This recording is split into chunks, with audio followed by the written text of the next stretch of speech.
आज हम श्रीमद् भगवद गीता यथारूप के प्रथम अध्याय का पहला भाग पढ़ने जा रहे हैं। धृतराष्ट्र ने कहा, हे संजय, धर्मभूमि कुरुक्षेत्र में युद्ध की इच्छा से एकत्र हुए मेरे तथा पांडु के पुत्रों ने क्या किया। संजय ने कहा, हे राजन, पांडु पुत्रों द्वारा सेना की व्यूह रचना देखकर राजा दुर्योधन अपने गुरु के पास गया और उसने ये शब्द कहे, हे आचार्य, पांडु पुत्रों की विशाल सेना को देखें, जिसे आपके बुद्धिमान शिष्य द्रुपद के पुत्र ने इतने कौशल से व्यवस्थित किया है।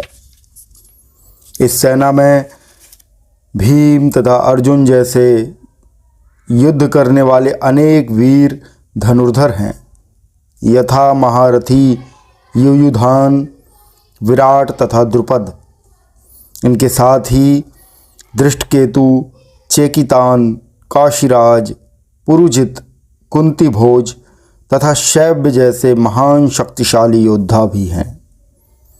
पराक्रमी युधामन्यु, अत्यंत शक्तिशाली उत्तमौजा, सुभद्रा का पुत्र तथा द्रौपदी के पुत्र भी सभी महारथी हैं। किंतु हे ब्राह्मण श्रेष्ठ, आपकी सूचना के लिए मैं अपनी सेना के उन नायकों के विषय में बताना चाहता हूँ जो मेरी सेना को संचालित करने में विशेष रूप से निपुण हैं। मेरी सेना में स्वयं आप, भीष्म, कर्ण, कृपाचार्य, अश्वत्थामा, विकर्ण तथा सोमदत्त का पुत्र भूरिश्रवा आदि हैं, जो युद्ध में सदैव विजयी रहे। ऐसे अन्य अनेक वीर भी हैं जो मेरे लिए अपना जीवन त्याग करने के लिए उद्यत हैं। वे विविध प्रकार के हथियारों से सुसज्जित हैं और युद्ध विद्या में निपुण हैं। हमारी शक्ति अपरिमेय है और हम सब पितामह द्वारा भली भांति संरक्षित हैं, जबकि पांडवों की शक्ति भीम द्वारा भली भांति संरक्षित होकर भी सीमित है।